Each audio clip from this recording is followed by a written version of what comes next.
All right, tad bit. Hello, we're live. Folks, this is Fandango Friday. After a long period of absence, folks, Fandango Friday is back. It's back with a vengeance. Not fear psychosis, but it's back. Right. I had to do Friday night fish and shrimp dinners with the Knights of Columbus for weeks. And we made a lot of money doing that. All right. That's right. And I watched Swamp. I think the new season of Swamp People, or whatever they call themselves, those guys that go gator hunting in the Louisiana Bayou. So yeah. I thought about you in your state. Well, the guy pulled up an over 500-pound, 11-foot alligator. Yeah, we're not too far. I'm not too far from swampland. It's the Landrew family. I think he owns a restaurant in southern Louisiana, from what I was told. He owns a very popular restaurant. Yeah. Landry or Landrew? Landry. It's probably Landry you're thinking of. Yeah, the old man Landry, the guy that goes gator. It's going fine, Brandon. It's going fine. At least a lot. Sometimes is him and Johnny Ringo. They like to they go shirtless when they're on the air. My grandmother was related to Landry's. Oh, she was related to them? I mean to Landry's. That was her mother's maiden name. So my great grandmother was a Landry. Wow. Oh, I smell the barbecue now. Well, I like your train. I like Kansas City Southern Railroad. They always seem to stalk me, and when my videos come on, they start rolling. Yeah, but it adds a nice southern or western touch to it, like the movie, like the series with Robert Conrad, The Wild Wild West. And remember, there were federal marshals, and they were on a train, but they had no choice. That was the best, fastest transportation at that time. I smell the barbecue. My neighbor next door is barbecuing, and I have my windows open now. The smoke's coming in my house. Theme? Yeah. Everything. The theme is Fandango on Friday. Now, here's what I've got. I'm going to show y'all what I've got. I'm in Louisiana. James P. Madonna is in New Jersey. Now, I have 2 Canadian whiskeys. I'm closing out my Canadian whiskey taste challenges for a while. And I have James Fox. I'll highlight myself for a moment, then I'll go to James, highlight him. I have James Fox, blended Canadian whiskey. This was introduced in 1975. It's bottled in Kentucky, though. All right, so there's James Fox. And the competitor is a very obscure brand. Cost me a whole lot more money, and it's called Heir to the Throne. Oh, wow. And there's Heir to the Throne. And it's got a... Oh, what happened to the cap? Oh, see, it's got a plastic purple cap. So I'll take the cap off. And then it's got a cork, a real cork. It's not some plastic rubber cork. It's real. Yeah, from County Cork, Ireland. No, I'm only kidding. Yeah. And so that's my 2. Now, James is going to showcase. He's got some interesting items. Oh, he doesn't like either one of those, Craig. No, I don't drink that shit. No. I drink it though. All right. He drinks it. I have a revisited, the exotic creamy sake called So Chiku by Jinho Nagori Sake in a lovely purple bottle, and you can even see it's creamy. I'm not making any comments, so I don't want to be misconstrued about this creamy sake, which won't be. But anyway, it comes in a lovely bottle. That's the revisited one, and I will drink it out of my authentic. It's a chain of Latin food establishments in my area called Banana King. I will drink it out of my authentic Banana King cup. Okay, which serves Spanish food. Now, the main hooch for Fandango Friday will just be, Jim Beam, Okay. Kentucky Straight Bourbon whiskey. Everybody knows about Jim Beam. Last time I did Maker's Mark, and I am partial to Knob Creek, but I haven't seen any lately. But Maker's Mark, I gave it a high rating. But it's good to do something different. So I got the Jim Beam, and of course, everyone's favorite shot glass is becoming topless. Yeah. For Fandango or Friday. Well, Lost Prairie Dog. I've never heard of that one, but I would like to try it. And I might see it at Mathern's. Oh, what are the laws and standards for a sake? Oh, that's a good question. Yeah, screw laws. Just guzzle it. Just guzzle it like you were. What he means is like, what are the production laws and? That's what yeah, guzzle it like they do in Irish funerals. They pour the booze down the corpse's throat, like my grandfather used to tell me. Hey, who? Oh, Norway. Now, what is the popular hard liquor in Viking land, in the fjords of Norway? I know they all love vodka in Northern Europe, but there has to be a Scandinavian specialty. Here's an interesting bit of trivia. I bet you most people don't realize that Norway was not an independent country until 115 years ago. 115 years ago, until 1905, Norway was ruled by the King of Sweden. Oh, really? So Stockholm was the capital of Norway is Oslo, but Norway was a part of Sweden. That's interesting. It was a separate country, but it was under the control of the King of Sweden. And I think Greenland and Iceland belonged to Denmark. Till even today, yeah. Well, I'm sorry. Iceland declared independence from Denmark in 1944.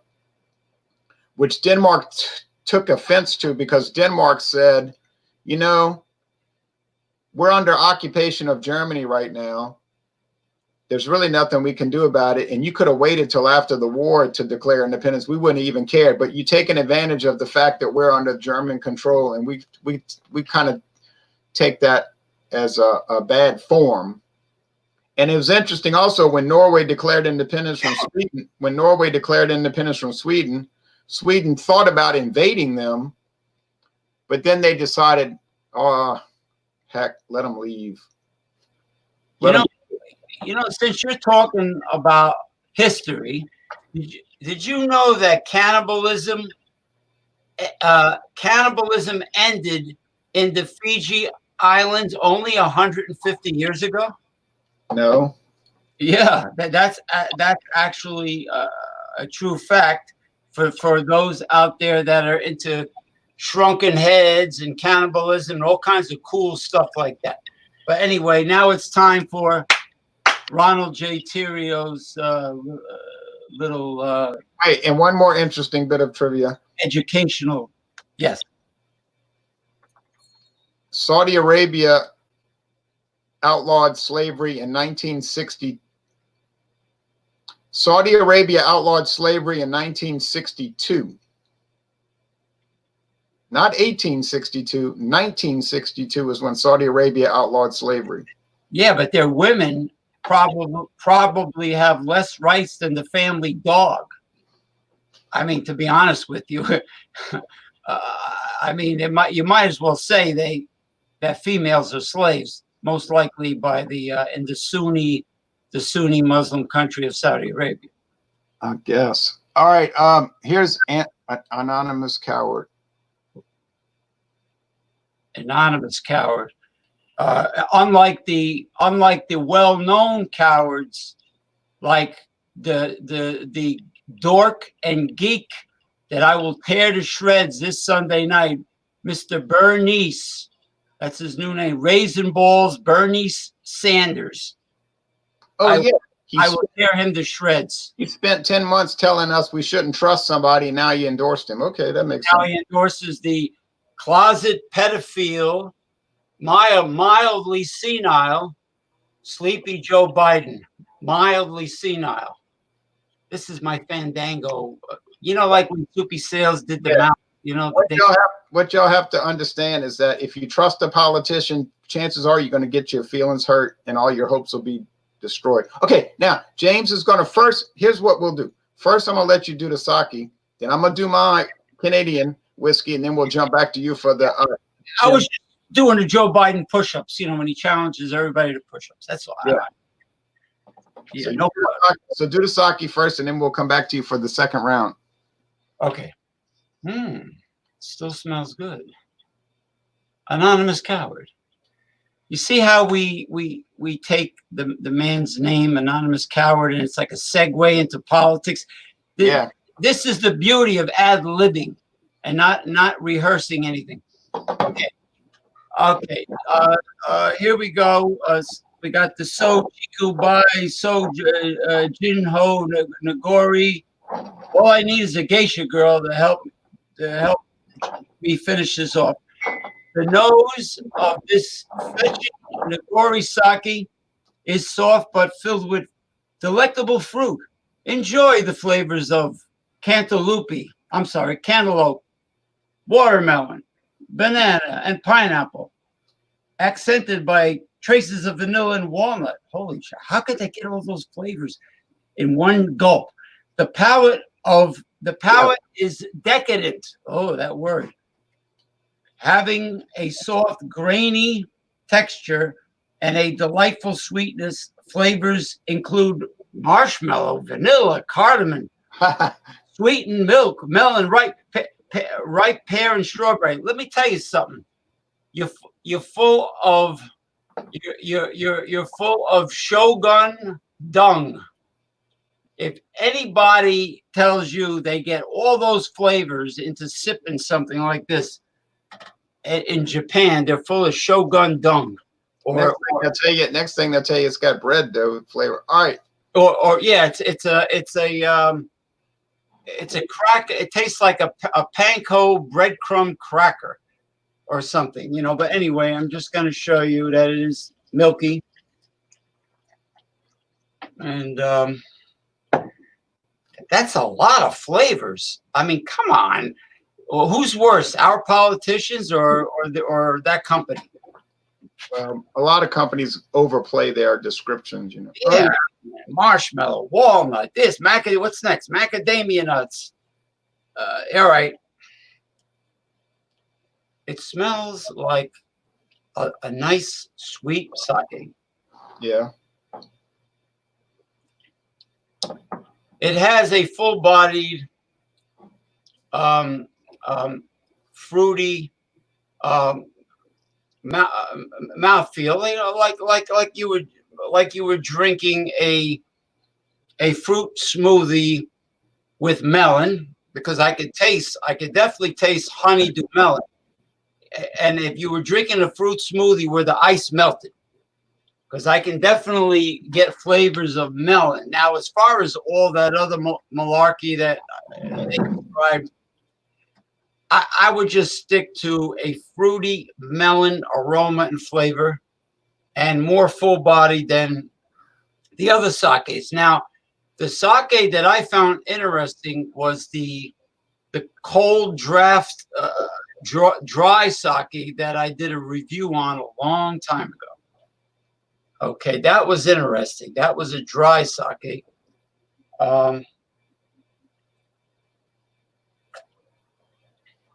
It's definitely pleasurable. It's definitely good.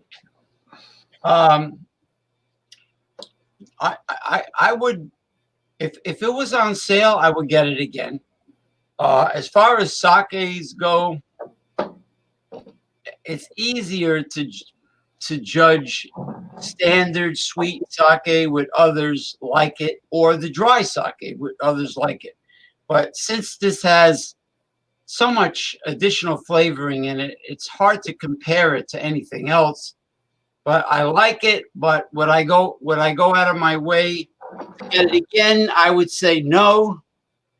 I would say no. Okay, now before I get to the hooch, let's go to Mr. Ronald J. Theriot and his Okay. So yeah. you're saying it was interesting to try, but you wouldn't repurchase it. Okay. Yeah, it was just interesting. All right. Now talking about Japanese culture, I noticed all the Asian spas around here have closed during this coronavirus, and we have a lot of those around here. I guess a lot of people in Louisiana are interested in like exercise and what do you do at a spa? You get hot towels on your face and all, and so that's like a common thing. These Asian spas, I've never been to one, but I like to exercise too, but I'm not going to pay for that. They're all closed over here because it's a non-essential public place. Right, they're closed here too. You can go exercise on your own and put a hot towel on your face on your own. All right. Anyway, yeah. Well, spas here do a hell of a lot more than what you just said, but that's another. Massage. I think that'd be hard to do on your own. Be a lot better, I guess. You pay somebody. But anyway, all right. Now on to the show.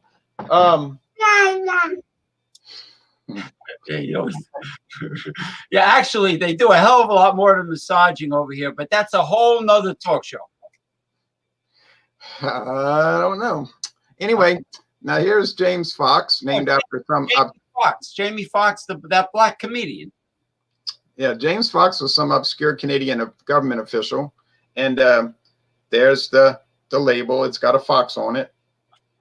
Oh, yeah, fox head, and it says blended Canadian whiskey with natural flavors, and it's bottled in Frankfort, Kentucky. Now, the natural flavors could be things like plum wine, sherry, blending sherry, could be brandy, rum, even bourbon from the United States. So they add flavoring to it, and it'll make it taste very unusual, a lot different than the bourbon you're about to drink. So now the other one, the obscure one, I don't think anybody can find it. I just found it at a local store here.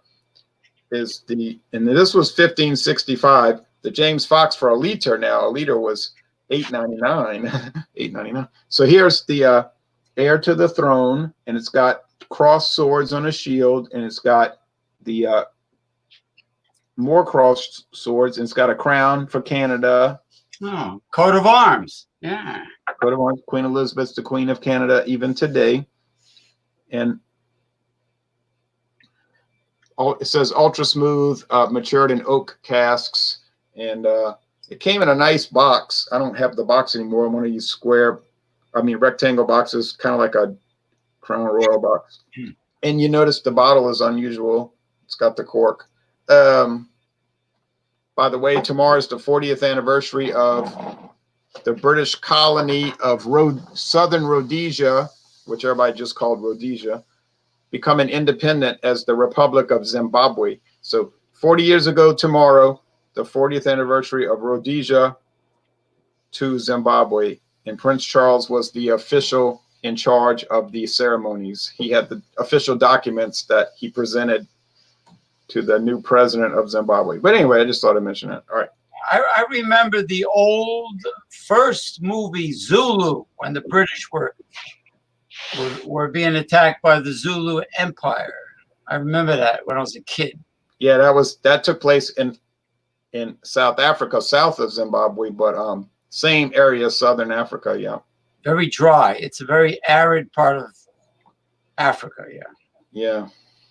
Now, I mixed them up. I have tags at the bottom. They're both golden, so the color is not going to matter. You can see they have almost an identical color. And there's no age statement, so I don't know how old they are. I would assume the James Fox is 3 years old. And I'm going to update the comments soon. I just can't look at them while I'm doing this. So now, but don't worry, folks. I'm gonna post your comments. I don't read the comments generally. I watch other hangouts where the person reads every comment. And I'm thinking, well, your hangout was 2 hours, but half that hangout was you reading the comments, which people could simply just look at the comment. I don't know. I don't get it, but anyway. Might as well call the show comments then. Yeah, because I'm not trying to be critical, but I'm saying that's the beauty of StreamYard. You can post the comments on the video and people can simply read them. It's very simple to do. Yeah, it's great. It doesn't slow down the procedure with all that. All right. So this one smells okay.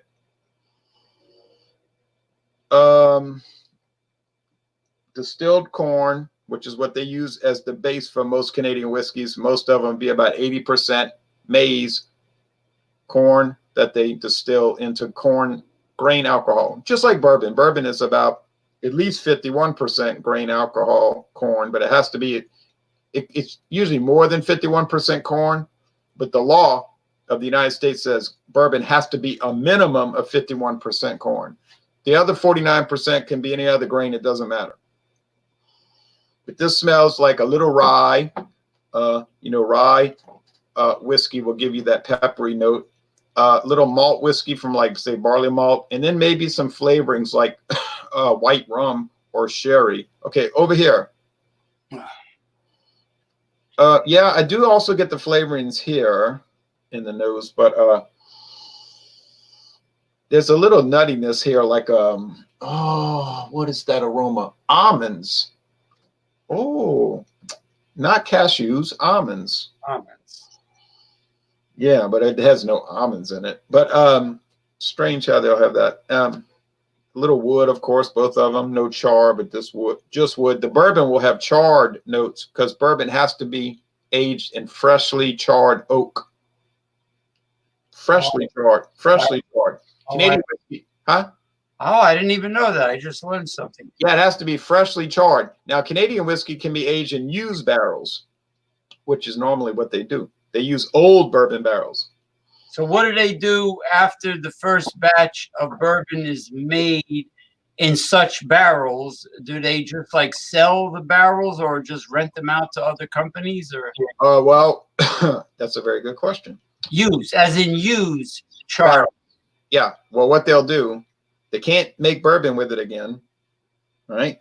No. But what they'll do is they'll make blended whiskey, which can be in used barrels. Could be like Seagram 7 Crown, the most famous American blended whiskey. Seagram 7, it can be aged in used barrels because there's no legal requirement for that. You could just age regular, what they call whiskey, in a used barrel, like Early Times whiskey. Early Times is bourbon, but since they age it in a used barrel, they can't legally call it bourbon, so they just call it whiskey. Or they'll sell it to Scotland or Ireland for their aging. Yeah, this is very educational. I mean, people learn things from these shows. I love learning stuff like that. And then, or they'll sell it to Canadian companies, or they'll sell it to beer companies or rent it. Sometimes they'll lease it out, and they'll age beer in these barrels, and they call it barrel age stout and whatnot. And also, one more thing, I was at Bardstown, Kentucky 3 years ago, and we were in one of those barrel houses, and the girl says, most of you people here think that these are all just bourbon barrels aging bourbon, right? And I knew where she was going with that. She said, but do you know what most of these barrels in this house contain? I said, yeah, Paul Masson brandy. And she turned and looked at me. She said, yeah, that's right. Because they have a contract with Paul Masson where Heaven Hill ages, not Heaven Hill, I'm sorry, Barton, 1792. Barton Distillery ages thousands of barrels of Paul Masson used bourbon. See? So they're still getting the utilization out of it. All right, now the taste.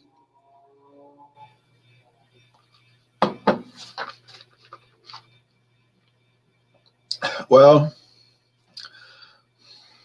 I'm picking up some malt whiskey for sure. Look, and that'll taste like bread dough. Picking up the corn, picking up the rye, and then there's the underlying plum wine. I would say plum wine, the nuttiness from almonds, but not so much as the other one. And probably like sherry. They call it blending sherry. I don't think you can buy blending sherry, maybe from a wholesaler, but I don't think you can buy blending sherry unless you're a distiller. Now the other one here. Here's the other hand. Well, it's the same hand as the other glass.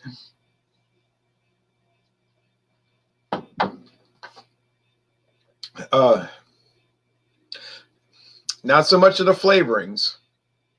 Here you get the other, like I was talking about, the corn, grits, the rye whiskey, the malt whiskey, and then what you get over here is a lot more wood, and maybe it's a little too much sharp woodiness. It's almost like somebody gave you a handful of toothpicks and you chewed on them, so you're getting a lot of wood, and I don't know if that's the greatest taste, but it's obviously coming from those barrels. So one more time, and then I'll declare a winner, and then I'll do a reveal and see if I got it right.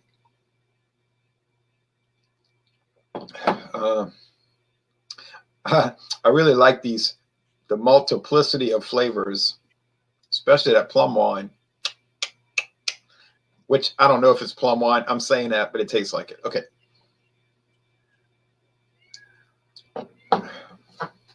Yeah, I don't mind this whiskey at all. I just think it's a little overdone on the wood flavor. No problem. It doesn't really matter. This thing is not going to be seen by any of you viewers in a store anyway, I'm pretty sure. You can't get it. I just bought it because it was so strange. I figured I'd never see it again. I was right. So I'm going to say that this is the winner. And on 2 points, on 2 bases. First, it tastes better. Secondly, it's way cheaper. It's $8.99 a liter.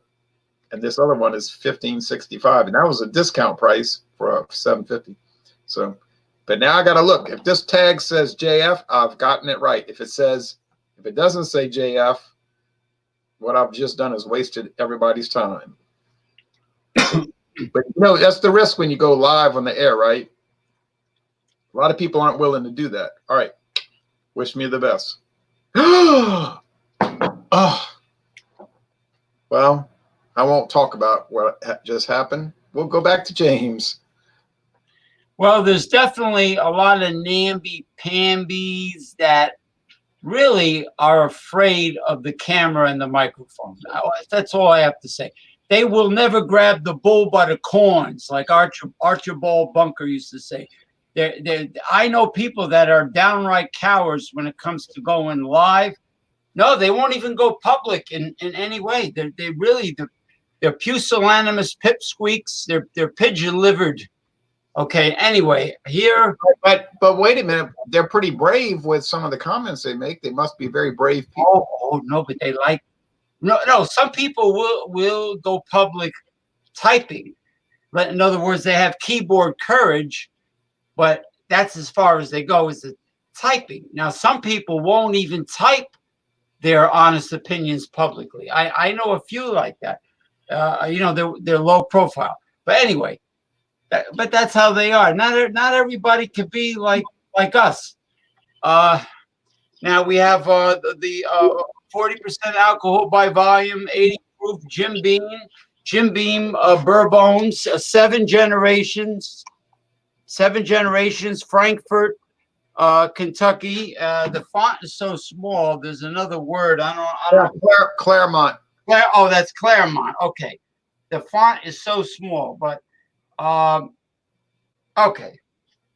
Oh, James, can I say something real fast about the Jim Beam? Yeah, sure. Okay. It's aged 4 years. A minimum of 4 years, but about 4 years. Secondly, they say on the bottle $17.95, but that's a little bit deceptive. Irish your beer. This is good for Thomas Metal 75 because he's like Homer Simpson is infatuated with just beer in his life. Everything's about beer. Yeah, this will be good for him. Ron Ontario, what? Ron Ontario is a sage. Oh, sage is good on with chicken recipes. But you're saying he smells like sage? Oh, you mean he's like a soothsayer, a prophet. He's a prophet. Yeah, right. Soothsayer.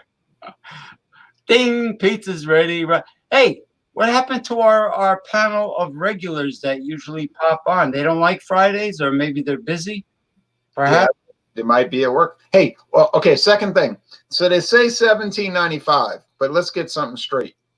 The Jim Beam brand, Jim Beam bourbon, did not come onto the market till 1938.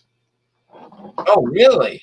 But the distillery has been around since the 1790s. In other words, they made a lot of different bourbons, but they didn't make a bourbon called Jim Beam until 1938. Just thought I'd mention that. Oh, so it's slightly deceptive. What, when they say 7 generations, they're talking about The distillery, the existence of the distillery, not the brand.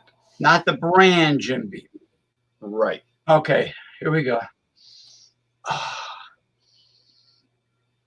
Well, it definitely has the similar bourbon aroma that the Maker's Mark have, but not nearly as pungent and pleasant as the Maker's Mark aroma wise. But it's a typical bourbon.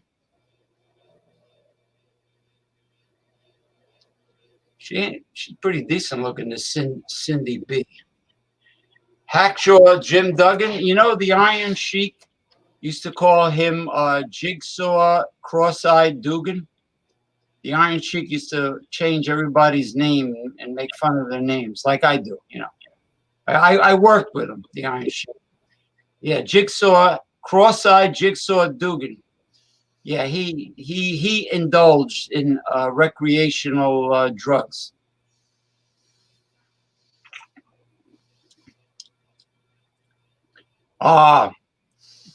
It's smooth, but as far as a strong bourbon flavor, I go. I prefer the Maker's Mark. Way beyond this. Oh yeah, well, it's a more higher shelf product. They canceled my dance classes. Are you over 1 meter in distance from your from the other participants? I hope. For those, there are those that, well, it's good. Don't get me wrong. I mean, who am I to criticize Jim Beam? I'm not going to do that. But I like Maker's Mark and Knob Creek a lot better in terms of strong flavor and the aroma. But it's a smooth, decent bourbon. I was walking home after getting a few items. Hey, Eric. I was walking home and I see this millennial, this young Hispanic female, smiling from ear to ear, telling her girlfriend, guess what? I just tested positive for the coronavirus. And luckily I was like 50 feet away from her. And she had no mask and no gloves. She was just like, guess what? I just tested positive. I mean, give me a break with these like millennials. I mean, do they have sawdust for head like a ventriloquist dummy? I mean, what if she has aunts and uncles and grandparents or her father's up in years or something? I mean, they don't care who they might infect. She's just like smiling, saying, almost like saying, guess what? I just got laid. I just got my cherry pop. I mean, what was she bragging? Or I just got my first car or something. My dad bought me a Ferrari because I live in a highfalutin area with a lot of yuppies. But the way she was smiling about it and bragging about it with no protection. So it's a good thing her droplets and her aerosol was like far away from me. But I had my mask on. I have my disposable gloves. I just needed to get that story off my chest publicly. And this was Edgewater, New Jersey, by the Hudson River. And she was a stupid moron, to say the least, to use nice language. on Jay's show. So that's it.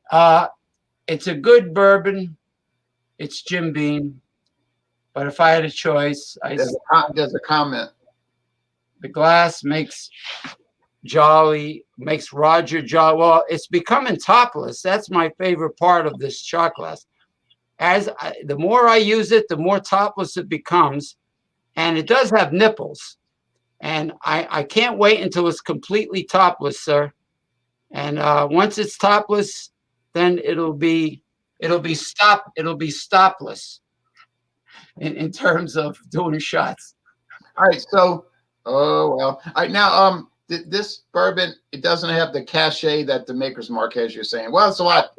Now, if Whiskey Scout was here, he will be able to really educate me in terms of bourbons, like the both of these.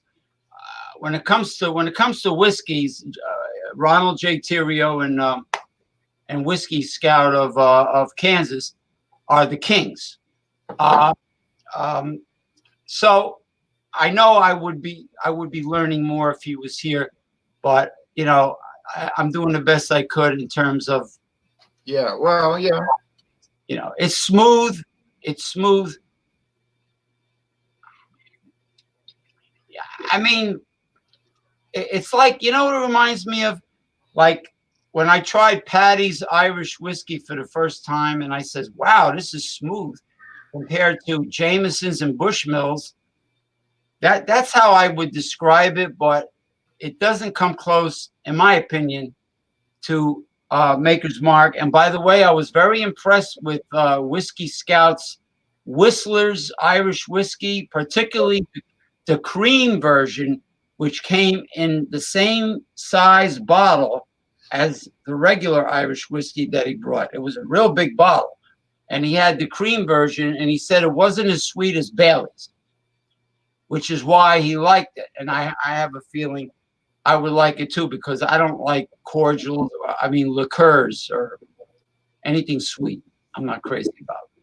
But anyway, that's about I could say about my shot glass and Jim Beam. Okay, now I tried Jim Beam once, but only in a small bottle. I really need to get more of it. I've had the Jim Beam Prohibition Repeal, which is a higher proof. They used to have Jim Beam at 86 proof. Okay. They dropped it down to 80.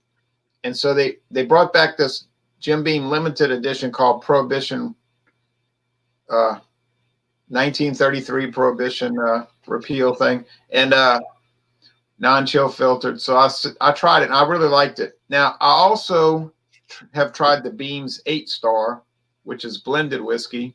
Of course, they're using a used barrel there. The Beam's 8-star, my friend David said he likes it. But I've never had Jim Beam Black. I never had the Jim Beam. I think there's a double black, and there's a lot more Jim Beam brands that'll cost you a good deal of money. But I intend to drink them. I just haven't gotten to them. So, Jim Beam did do a Budweiser partnership. They did. I have one in my fridge right now. Jim Beam Budweiser Black Lager. Yeah, that's right. Black lager, like the Sapporo, the Japanese brand. Yeah, and it's a Budweiser Jim Beam beer. I have some in my fridge right now. Now tonight at 11 p.m., I'll be doing the Red Pill Alpha Male Talk with Mike Hilton, and then at 11:30, people are welcome to come to do craft beer reviews. If you want to do a macro review, don't expect any compliments coming from us, but no, we're not going to stop you.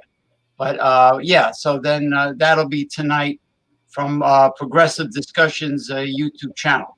Now, Ronald J. Theriot, I just want to tell everybody to if you don't get up that early, you can always watch the recordings of Dawn Busters.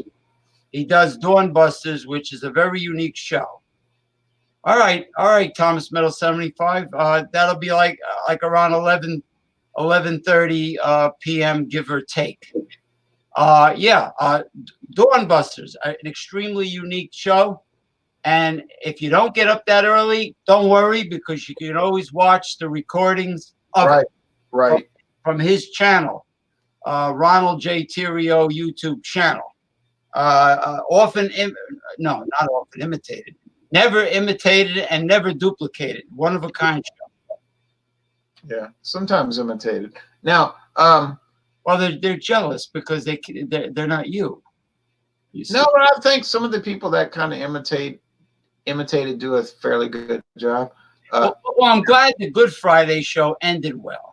Yeah, Even though at the beginning people were mocking me reading the scripture, but I'm sure the Lord was up there ready to punch him out, But it started off, with ridicule, but it ended very well, and people like my artificial torch, because if it was a real torch, this building would be burnt down. But it went well. I really enjoyed the. It was very unique. yeah, I was very pleased with it, and I wouldn't worry about the ridicule because Jesus said, "Marvel not that the world hates you. Well, They hate you because of me." well, persecution it comes with the territory. Actually, persecution is a sign that you're probably in the right ballpark. But I like the. Yeah, no, I was getting mocked left and right for it, Doctor. Yeah, when I was reading, I wasn't making up like stories like the Cat in the Hat. I was reading from. I have the King James version application on my iPhone. And I was reading scripture. Yeah, and it was Good Friday, and they wanted to talk about booze. They didn't want to hear scripture. I go, wait a minute. I said I was going to behave. It's Good Friday, and I did behave. And I didn't say anything risque at all. I read scripture. I have my torch going. Everything went. I actually felt a feeling of blessings from the show. I actually liked it. But I have an idea. Hey, Ronald J. Terrio, what would be cool? If you put together a cooler, okay, of what you're going to review, and you got a couple lawn chairs, and you did a review in front of a crawfish mound. Oh, by the canal. Okay, I could do that. Like right in front, but don't go in the water. I mean, like as a background, you look for the biggest crawfish mounds, and you're like, I mean, really authentic. Yeah, I could do a review where I'm sitting in my backyard while the armadillo's tearing up the yard. Oh, you got those? Oh, be careful. They carry leprosy. This armadillo goes out there and is digging holes everywhere to eat these worms. Well, they have a face like an anteater. So yeah, they do. They dig, and they put their head down in there and eat these worms, and it drives me crazy. Yeah, they got these long hook claws in the front that go downward, and they're an armadillo and they roll up in a ball when they're attacked, like a roly poly, which is an isopod. If any of you gentlemen, when you were young, ever turned over rocks and tree stumps, you'll see them. They're some of them curl in a ball like an armadillo. Some of them don't, but they're actually related to shrimp. They're crustaceans that what they do is they decompose any waste matter that's in the ground. Like kind of like worms kind of help farmers out. Well, these are isopods, which are crustaceans related to shrimp. I raise exotic isopods. I got 3 different varieties. Believe it or not, there are exotic isopods in the pet trade. Yeah, I feed them to my I feed them to my Asian. I have a big scorpion, Asian forest scorpion. It's about several inches long now, and I don't have to feed the scorpion anymore because I throw the isopods in its enclosure, and then they keep his enclosure clean, and then the scorpion eats the isopods. So it's self-sustaining. Well, we call those things doodle bugs. Yeah. Oh, the ones. Yeah. Curl up. Yeah, under the rocks. Yeah. Yeah. Doodle bugs. All right. Now, here's my final thoughts on this. Well, folks, I'm embarrassed because I got it wrong. I'm sitting here talking about these whiskeys and I got it backwards. That happens. When you do blind, look, if you do a blind taste test, it's blind. You don't know. It's a big risk. If you're not willing to get on the internet and get embarrassed, get off, don't get on the internet. That's what happens when you're ad-libbing and you don't follow a teleprompter or a script. Yeah. So I'm shocked, but it's the way it goes. So they're both good. Now, tomorrow morning on Dawn Busters, I'm going to do James Fox, and I'm going to put it up against Lord Calvert. Lord Calvert, Canadian whiskey, which is interesting because Lord Calvert was the guy who founded Baltimore, Maryland. Lord Calvert, Lord Baltimore, the Calvert family. The Calvert family. Oh, he's related to the one and only Lord Baltimore? Well, that's what they named Calvert whiskey after, Lord Baltimore, who founded Maryland. Baltimore. Yeah, that happens to be true. And what happened was the company was struggling in the 1930s, and Seagram's bought Calvert, and they moved production to Canada. So today there's Calvert American whiskey, and there's Lord Calvert Canadian whiskey. So I'm going to do James Fox versus Lord Calvert. So one interesting thing about all these whiskey brands is that you can learn a lot about history by studying the brand. Yeah, I mean, and I watch lots of documentaries on cable. I mean, I've learned a lot. Like there's in Virginia, I think in Richmond, there's an old landmark made of bricks where they actually made the muskets for the rifles by dropping molten lead from a height. Yeah. And as it fell, it turns into a ball. It turns into a ball. By the time it goes into the receptacle, it's a musket. Yeah, I saw that. Wow. Now. Oh yeah, I have a bullet right over here in this little box. That's from the war between the states. This bullet came from the Port Hudson battlefield in Louisiana. It was never fired because it would have been warped, but it was probably dropped on the ground. Let me see. Lead. Lead gets oxidized and it doesn't turn rust; it turns white. Wow, look at that. That's an authentic Civil War slug, right? Yeah, it's like about a 357 Magnum type bullet. It's big. If this hits you in the head, get it. You ain't gonna be fighting no more. Well, I was born. Here's the back of it where they would stuff the gunpowder. Oh, okay. The hollow. Okay. I was born in the city of Patterson, where Samuel Colt made his firearms. And there's I did a couple of YouTube videos showing the Samuel Colt firearms exhibit, and it went over really big with gun enthusiasts. And he was from Patterson, New Jersey. The company was there, so the famous Colt firearms exhibit is in a museum in Patterson, New Jersey. So that's pretty neat. The War of 1812. Yeah. I'm putting a rebuttal comment. Okay. Here's my comment. I went to the battlefield last Saturday, by the way. Oh. Now, here's what I said. Here's what I say. Oh yeah, without a doubt. Now, fart doctor, a fart is pretty much methane gas. So I think if you lit a match, you would see sparks fly from someone's anus. I believe it is methane gas. Okay. Now, I believe that's right. Now, so tomorrow morning, Dawn Busters, Canadian whiskey. Sunday morning, Dawn Busters, Canadian whiskey. Then Tuesday, we're getting into the Scotch, and I got the Johnny Walker Blue Label. Going to taste challenge everybody. And for that kind of money, it better win.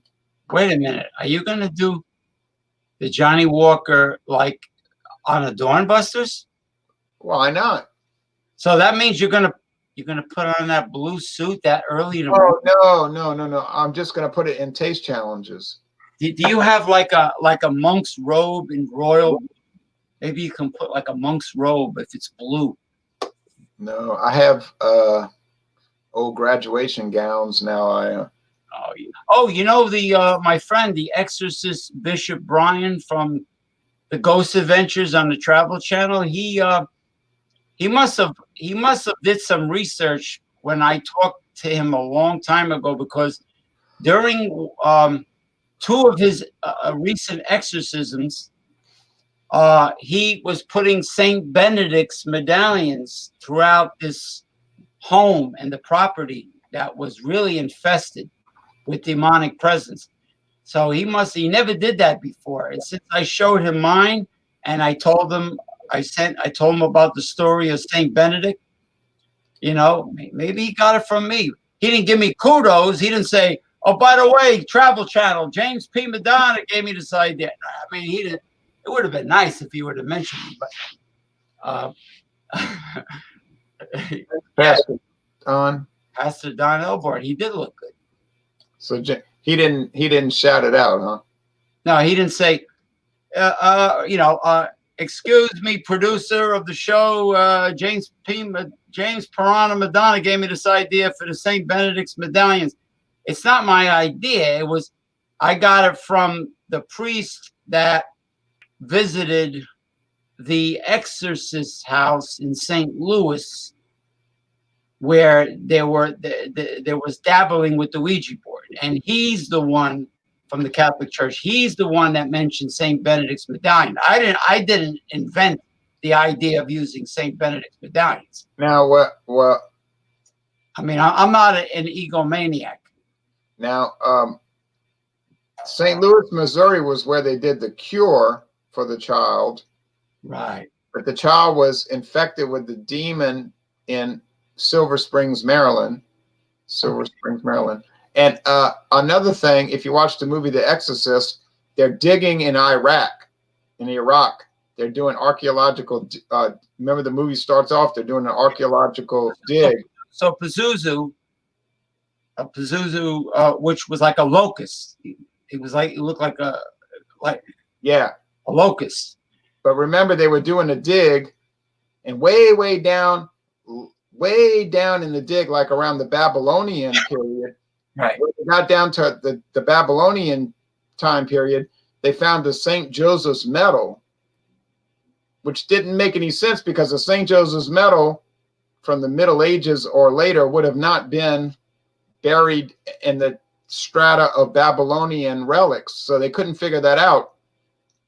And that was a key point in the movie. And when Father Marin, no, the other priest that had the conflicted faith, when he started having the nightmares, he was dreaming about that St. Joseph's medal fallen, and it was very weird. Well, my mother used to tell me, like, St. Anthony is good if you lose something and you want to find it. St. Joseph really doesn't. He was a carpenter. He really doesn't have any major significance. But the story, some of the saints did have specified miracles that, that they were honored after their death. Isn't St. Joseph the patron saint of the church? The whole church, I think. I thought it was Peter, the fisherman, where they built St. Peter's Basilica. He's the first pope. I thought St. Joseph was the patron of the Catholic Church. But anyway, I'm not an expert. But anyway, St. Benedict he was taunted by the forces of evil his whole life, and his story is online for those that are interested. And it is used by Catholic priests that are trained in exorcisms. So there's a reason why it was utilized. I don't want to show it 1,000 times, but my St. Benedict's medallion is made. This is not plastic. This is metal. I bought almost a dozen of these at one time, and guess where I found them? At the Dollar Zone in Saddlebrook, New Jersey, by my favorite buffet for $1 each. It was the store's owned by Indians. Okay, and this is huge compared to all the other St. Benedict's medallions, which are like one fraction of the size of this and not as fancy as this. So when I see them again, like the store owner says, James, I could get these every week for you. He's a liar. He never did. Never came back. So I told him, I said, look, when they come in, I'm buying a case of these. This is heavy metallic alloy. Now, and even what's his name? Exorcist Bishop Brian says, I've never seen any medallion this big and fancy before. So I just wanted to show it. And for those of you that, you know, are interested in boozing it up and choose to make fun of me, I don't care. You can mock me all you want. Anyway, that's it. So I just wanted to show you what a St. Benedict's medallion looks like. Now, David asked this question. Well, everybody who follows Jesus is a saint, but the Catholic Church declares some people a saint, and that means they're in heaven now and they're not in purgatory. Well, the Catholic Church looks for and verifies a miracle. A miracle, yeah. A miracle, and then they will canonize you. Like the miracle of Ronald J. Theriot is the miracle of fermented beverage reviewing, and someday he will be canonized as a fermented beverage saint. So anyway. Well, I won't be a saint if I keep getting these taste challenges wrong. All right, well, James is going to close this out, and he's going to close this out, and then we'll be off. So thanks for watching. Yes, because we haven't fandangoed for a long time. Saint Bernard, Saint Bernard would have appreciated these shows because he always had that flask of booze under his chin. You know, the dog, you know. No, they didn't do away with purgatory. Okay. Purgatory. There used to be a store called Pergament by me that sold paints. Pergament. That wasn't well, it was purgatory because I worked there. You know, it's retail.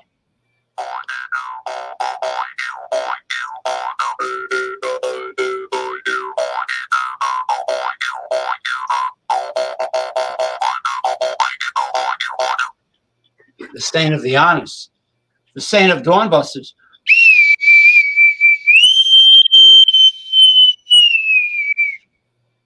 Arr!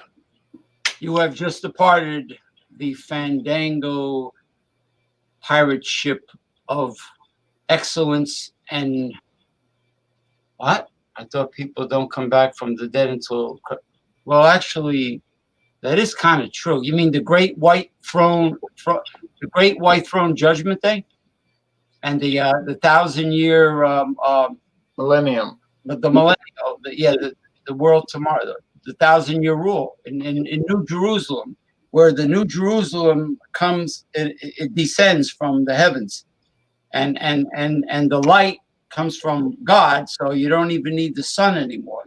And it's like it's all gemstones and all, yeah. But that's a teaching period. The 1,000-year rule is like the ultimate university. It's supposed to be the teaching time. Right. That's not the new heaven and the new earth. That's after the millennium. Yeah, after the millennium, and then Satan is in a pit. He's then he gets put in a lake of fire at the end. Yeah, but when he comes out of the pit, that's when he brings his hordes to attack Jesus and the angels. I guess there's 2/3. 2/3 were remain with God, and 1/3 went with Lucifer, who was the first archangel. He was the first creation ever. Jasper, ruby. I got a no. You know what I got? I got a yeah. I got a red jasper pyramid. I got a pyramid collection. I got all kinds of gemstone, crystal pyramid collection. I got red jasper. I got everything. When is it going to happen? What are we, Harold camping? We're going to predict the end times every year if you send us donations. Remember Harold camping? Every year he knew the exact day. Yeah, through the gate in '88. Through the gate in '80. Oh, you know who the funniest one was? Marshall Applewhite of Heaven's Gate. Everybody had to wear white sneakers, I think, because the extraterrestrials were going to get raptured into the UFO. No, that's Hollywood, the son of Satan. That's Hollywood stuff. Everybody was they committed suicide, like Jim Jones. Like Jim Jones with the poison Kool-Aid. Yeah. But Heaven's Gate is still has a website, and it has his goofy photo with his eyes bugging out and everything. It's still on the internet. Wow. All right. Well, thanks, folks, for watching this, and everybody take care. And I plan to be back next Friday, God willing. So have a good night. Great week. Knock on wood, God willing. Hail Bop. Yeah, the Hail Bop Comet. Let's go to the Bop. Oh, baby. No, that was another song. But at the hop, we're at the hop.